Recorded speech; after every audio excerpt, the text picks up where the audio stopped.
Channel 5 Network, this is Titans Talk.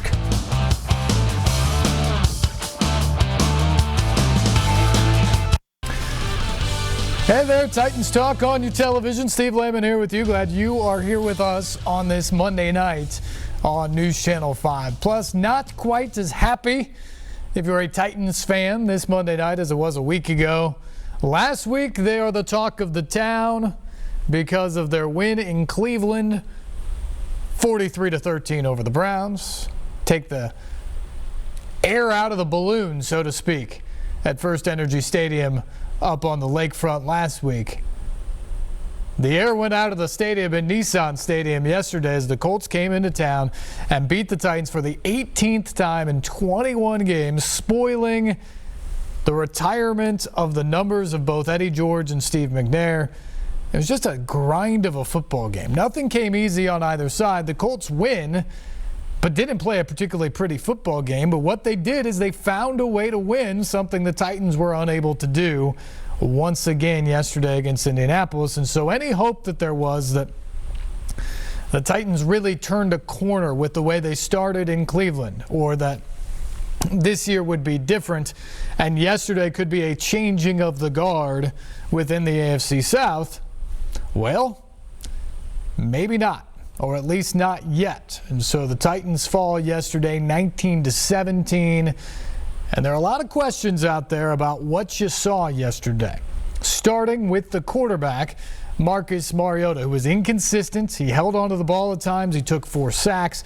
He had 19 pass completions in just 28 attempts, but only threw for 154 yards. And 6 of those 19 pass completions were behind the line of scrimmage. So there's a lot to not like about the day for Marcus Mariota, which his critics will certainly point out is yet another example of why he isn't the right guy to lead this team long term. But then again, you look at the play calling, and there wasn't a lot there. There were no shots down the field yesterday. A lot of the balls behind the line of scrimmage. They were in third and forever a lot. Third down, certainly an issue for this team. 1 of 10 yesterday, now just 3 of 20 for the season so far. All those things equal up to not a very good offensive performance. And you look around at some of the other playmakers. Derrick Henry had a solid game yesterday, 15 carries for 81 yards. That's going to do it, but you want him to have 20 to 25 carries. Well, why didn't he have 20 to 25 carries? Part of it was how the Colts lined up. They had 9 and 10 guys in the box at points. But the other part of it was the inability to convert on third downs. If you don't convert, you don't stay on the field as an offense, and you can't run a couple more plays. That was a problem over and over again. Where is Adam Humphries? He was the big free agent signing offensively of the offseason. $44 million over 4 years. You got to get him the football. Through 2 weeks, he has 3 catches. He had 2 yesterday for -1 yards. Think about that for a second. He had 2 catches yesterday for negative yardage. That tells you a little bit about the game planning and play calling, but it also tells you about the use or lack thereof of Adam Humphries at this point. He had 1 catch for 5 yards last week in Cleveland. Got a first down. That was a nice play call to use him. But you have to see more of that. The Titans have 3 third down conversions for the year. They got to use him more. They've got to use Delaney Walker more. Corey Davis finally caught his first pass of the season yesterday. Ended up with 3 for the game and was the second leading receiver. But you got to get more out of him. And the offensive line, granted they're playing without Taylor Lewan right now, halfway through his suspension. Kevin Pomfil, who was supposed to be the starting right guard, has missed the first 2 games of the season, though I think Jamil Douglas has played pretty well in both games there. But the offensive line has struggled in pass protection, which has rushed Mariota at times and maybe changed what they can do in play calling. So there's a lot of blame or a lot of questions to go around when you talk about the way the Titans played offensively. Defensively, they played well enough to win yesterday. If you give up 19 points in the National Football League, you've got a shot. And they certainly did. But they're going to rue the fact that they had the lead in the fourth quarter of that game, really controlled the day for the most part against the Colts, but they couldn't get off the field on third down.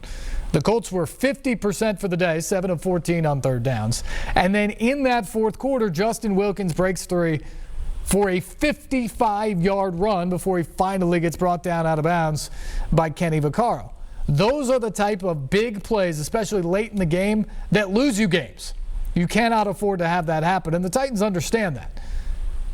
They ultimately get outrushed on the day by the Colts, 167 to 123, in large part because of that run. Titans are the better rushing team yesterday and probably win the game if it's not for that play. But that play happens, and the Titans know that they've got to clean that up. You cannot afford to have those big plays happen. Special teams. Too many returns allowed yesterday by the normally sound Titans special teams unit. And Cairo Santos, who most people around St. Thomas Sports Park say they haven't seen him miss a kick since he got signed after Ryan Suckup went to injured reserve. Well, yesterday he misses one, a 45-yarder in the fourth quarter that would have put the Titans up by 7 and made you feel really good about that positioning at that point. And ultimately might have won them the game, considering that Adam Vinatieri missed that extra point after the Colts scored. So special teams has things you need to work on. And then the coaching. Mike Vrabel and this staff, I have applauded time and time again for their decision making, for their game planning, for challenge decisions, game management, a lot of that stuff. Other than some of the really aggressive decisions they made early last year, I think in particular the play in London where he goes for a 2-point conversion, I think you have to applaud what they've done for the most part in terms of preparation, planning, and how they adjust on the fly. Yesterday, I think they deserve an F. I don't think it was the best game plan. I don't think it was great game planning. But in particular, you get to the fourth quarter of that game, you've got some potential challenges that Mike Vrabel sits on and doesn't try. You have the situation on the Titans' second to last offensive possession where Tajay Sharp has to come back to the football, loses the line to gain, so now it's 4th and 1. You could go for it there with Derrick Henry, line up and say, our offense is going to get this because we need it at this point of the game. You could go for it, but I understand the decision to punt it. Wouldn't kill anybody for that. But Vrabel sends the offense out there, or keeps them out there, to see if he can get the freebie first down with a hard count. But there's a couple things about this. One, I don't like the execution of the play because, as you see, the Mariota and the offense gets up there and they sort of try the hard count for, 5, 6, 7, 8, 9 seconds. It doesn't work. The Colts are standing pat. And then they basically just stand up and look to the sideline for the last 15 or 20 seconds of the play clock. They don't try anything else. They don't reset and try the hard count again. They just essentially give up and tell us straight away that they're not going to run a play. So I don't love that in the first place. But you allow 40 seconds to tick away there in a game that at that point you're losing by 2. You need a field goal, yeah. But time is precious. Vrabel said he thought holding on to his timeouts were more important with the Colts getting the ball back, and he had faith in his defense that they would get a stop and give the offense the ball back. And that happened. The Titans got the ball back with 1:07 or whatever left to go in the game. But how much nicer would that have been if that's 1:37 as opposed to 1:07? There was no shot of that because of the way the Titans played that situation. And then on that final drive, when they're driving the field at that point, the first play, you got to go 75 yards or whatever in that situation. Well, 40 or so anyway, to put yourself even in field goal range.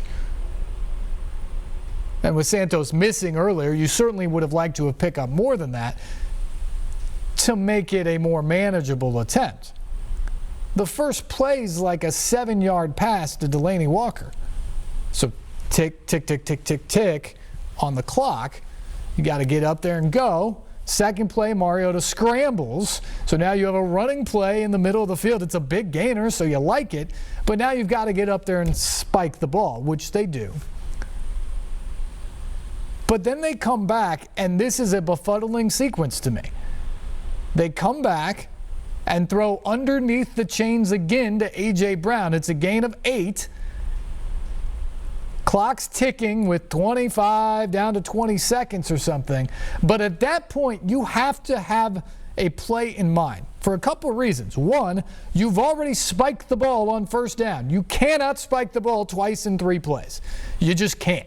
There's a reason why they give you 4 downs to move the ball down the field, because it's hard.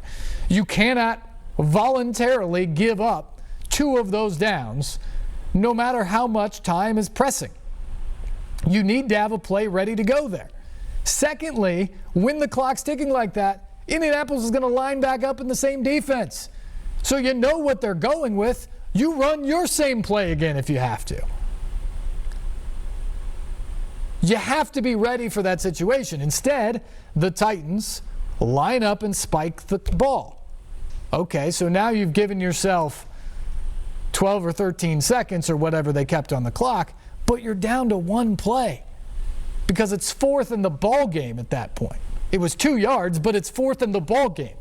You have to convert that play or it's over. And because of that, you have to be a little bit more conservative of the yardage you can even get with clock ticking down there, because you have to get the first down or the game is over. Obviously, the Titans throw it incomplete, and so the game was over there. But you have to be ready for that situation. And that's coaching. You do that all the time. You have to be ready to know that you cannot spike the ball twice in 3 plays. You just can't. The only situation where that can ever happen is if it is truly the final play of the game. And that's the only way you can really get it off. You know, if you spike it with 2 seconds left on 3rd down, great. Okay, now you're throwing a Hail Mary, or you're running the kicker out there to try a 60-yarder or whatever it is. That's the only excuse to do that in that situation. With 15, 16 seconds left, you have to have a play there. Because even the incomplete pass, so the play doesn't work, stops the clock, and you can regroup at that point.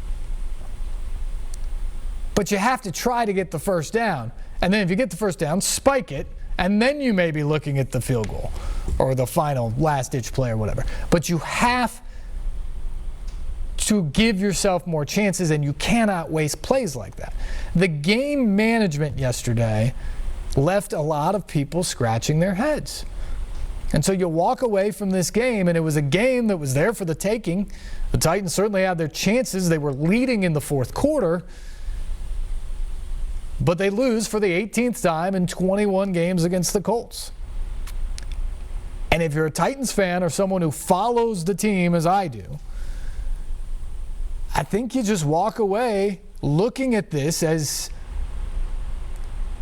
a function of what this series has become. The Colts just simply believe that they're going to beat the Titans when they show up and play. And I don't think that belief exists in the Titans locker room. Doesn't matter that it's Jacoby Brissett now and not Andrew Luck. Indianapolis just believes it's going to win. And yesterday they made the plays. Not many of them, but just enough to win. And the Titans did it. And that's why they sit here at 1-1. And we talked last week after the win in Cleveland, they were the only team in the AFC South to win in Week 1, which gave them this huge opportunity over what was going to be a 10-day span from that period. You get Indianapolis at home, chance to change that rivalry around and maybe turn the tides in the AFC South. And then you go to Jacksonville on Thursday night. And the thought was, man, if you can beat Indianapolis at home, get to 2-0, you have a huge opportunity in Jacksonville to potentially get to 3-0, 2-0 in the division. And at that point, you are in the early driver's seat within the AFC South. Instead, you lose to Indianapolis at home, and now you've got to go to Jacksonville on a short week road game on a Thursday night, and if you don't win that game, you're 1-2 after the great start in Cleveland. And both of the losses would come within the division. This now becomes a massive game on Thursday night for the Titans to bounce back. And what a difference a week makes, even early in the season. It is such a short year in the National Football League that each week counts, and it totally changes your perspective the way it goes. Phone lines are open. 737-7767 is the number. We want to hear from you guys tonight, what you thought went wrong yesterday for the Titans, how it changes or confirms your perception of what you think about Marcus Mariota, Mike Vrabel as head coach, or this Titans team in general, how they stack up within the division. Phone lines open. Again, 737-7767. We want to hear from you guys tonight. And we begin with Lennox. Lennox, hello. Hello, how you doing? Doing great. Let me say something here on Marcus Mariota. Okay. In my opinion, I think he's the one who caused the Titans the game. He need to start to drop back from out of the pocket and find a receiver down the field. I've been noticing him always sit in the pocket, and he ain't going nowhere. He just sit there waiting for somebody to get him. And that's my question. Okay. Lennox, thanks for the call. We appreciate it. Marcus Mariota did not play well yesterday, and he deserves the criticism. 154 yards is not going to cut it in a passing-driven league. One touchdown, not going to cut it. 17 points scored by the offense isn't going to cut it. 4 sacks allowed isn't going to cut it. He deserves blame in all of that. But part of the question there is about the type of offense that the Titans ran yesterday. They didn't throw the ball down the field yesterday. And that wasn't just Marcus Mariota. That's where things were designed. They weren't designed to go downfield very often yesterday. They played it close. It was a lot of checks downs. As we mentioned, 6 of the 19 completions were behind the line of scrimmage. That, to me, also has to go on Arthur Smith, the play caller. Last week, we hailed him as an offensive genius for what he did in Cleveland. The one-read throws for Mariota, getting people involved in the places they needed to get involved. Delaney Walker in the red zone, running with Derrick Henry in the second half. Adam Humphries on the third down conversion. A.J. Brown off the play action for the big plays. Last week he was a genius. This week he's a dud. But yesterday was not a good game plan, and it was not a well-called game by the Titans, and that plays into what you saw from Marcus Mariota. Now, he's got to be better. He's got to be better within what was called. You got to make some of those throws. You've got to lead this team in a different way. You can't take the sacks that take you out of field goal range or kill you on a drive because they put you behind the sticks. And that's part of the third down thing, too. That's what Mike Vrabel talked about today, is part of the problem when you're struggling on third down is what third down looks like and what has happened before. So the Titans are 3 of 20 on third down this year. That's brutal. But 13 of those 20 opportunities have been 3rd and 10 or longer. Those are almost 0% makes for an offense. You just don't succeed very often doing that.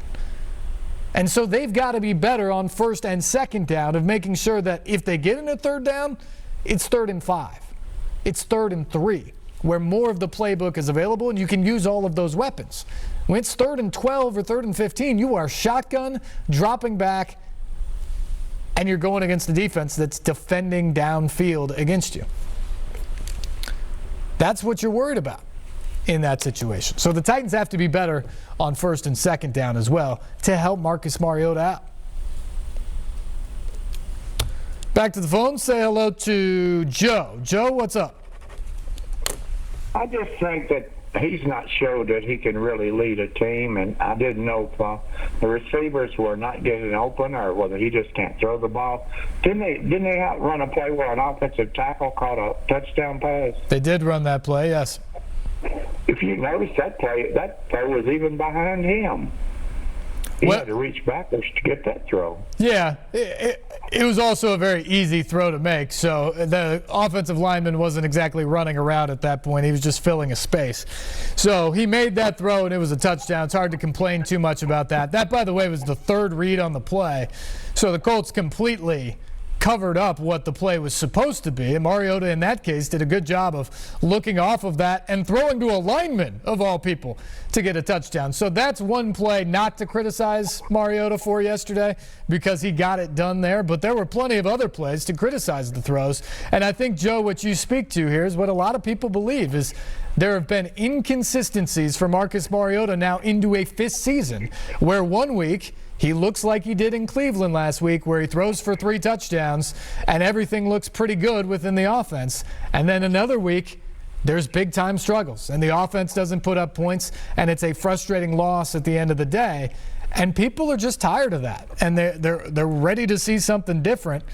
And so I think the pressure's on Marcus. Not that there's going to be a quarterback switch here anytime soon, but you go down to Jacksonville and struggle again, and that chorus of the critics who don't believe in Mariota is only going to get louder.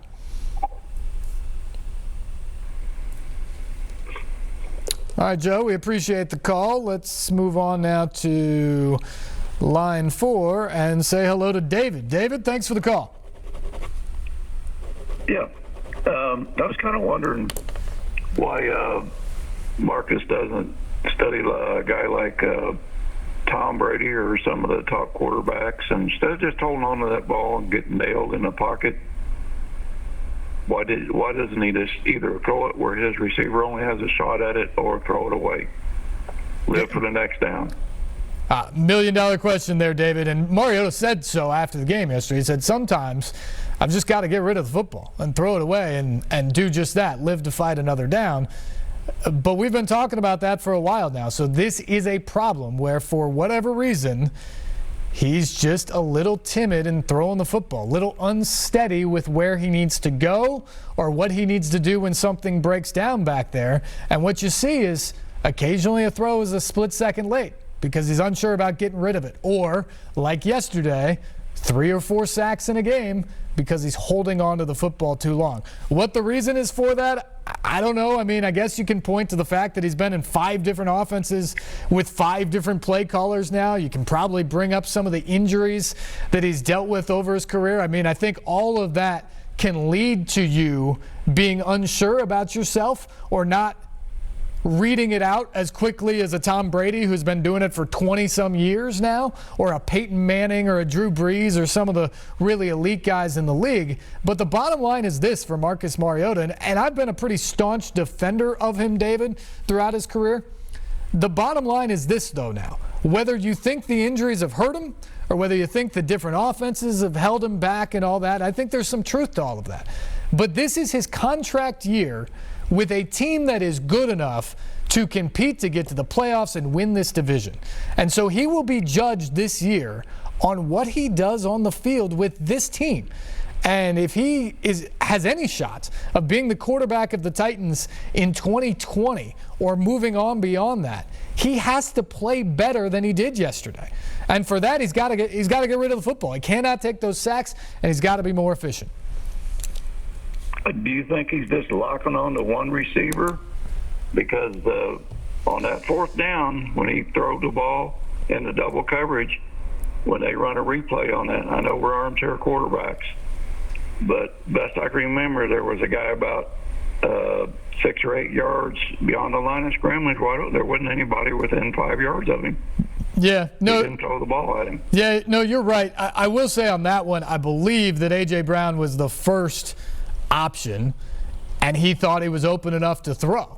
And frankly, if it's a little bit better throw or AJ makes a little bit better effort on the ball, it probably is a completion there. But,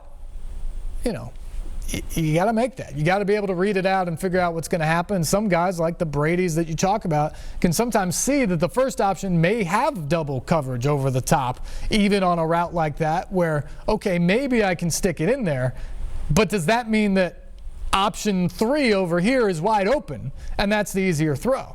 Some guys around the league, the great ones, I think, are often able to decipher that before the play. Mariota wasn't able to do that yesterday and hasn't really shown the ability to do that over the course of his career. We'll see if he can bounce back and change people's thoughts on this. Back to the phones we go. Say hello to DJ. DJ, what's going on? Oh, thanks. Okay. I like Mariota, but what got me yesterday was he stood in the pocket where I thought he should have been. When the pocket started collecting, he should have known and seen that he could get out of the box and throw it out of bounds. That was the only thing I seen that was, really hurting him. He sat there and let him sack him. Yeah, there's no question. And credit the Colts. The Colts had a spy on him in the middle of the field pretty much the entire game. So his initial reaction is when those things sort of break it down is he wants to step up in the pocket and take off. He couldn't do that yesterday because there was a spy sitting there waiting for him. But that's, again, something you got to just know as the quarterback that that's what he's doing there. I'm not going to be able to take off here. I got to get rid of the football because I cannot take a sack. And, I mean, again, I go back to that play early in the fourth quarter where the Titans are up 17-13. They're at the 20-yard line of Indianapolis. They're driving the football. It's third down. And just that happens. He steps up. The spy's right there. He ends up getting sacked. It's a loss of 7 or 8, and it turns into a 45-yard field goal. Probably should have been mid-30s at worst for Cairo Santos, and he ends up missing it. Now, there's no guarantee he makes it if it's a 35-yarder, not a 45-yarder. But it clearly gets harder if it becomes a 45-yarder, and he missed it. The game is fundamentally different yesterday if that goes in and the Titans are up 20-13 with all the momentum in the world at that point with 11, 12 minutes to go. Instead, you miss it, and it's just a 4-point game with that much time left, and the Colts feel like, hey, if we make a play, we can win this game. And guess what? Jordan Wilkins made the play, 55-yard run, gets them down to 1st and goal. They punch it in with the touchdown pass to T.Y. Hilton, and all of a sudden, they have the lead. But, oh, by the way, you make that field goal, and it would have been 20-13. When they scored, it's 20-19. And if Adam Vinatieri misses the extra point like he did, it's still 20-19 Titans. So that was a huge, huge play in the course of the game, and you just cannot afford to take those sacks. More phone calls from you guys when we come back. 737-7767 is the number. Plus, we'll get into some of the keys to the game, other things that we talked about last night on the Electric Power Company Sunday Sports Central. This is Titans Talk on News Channel 5+.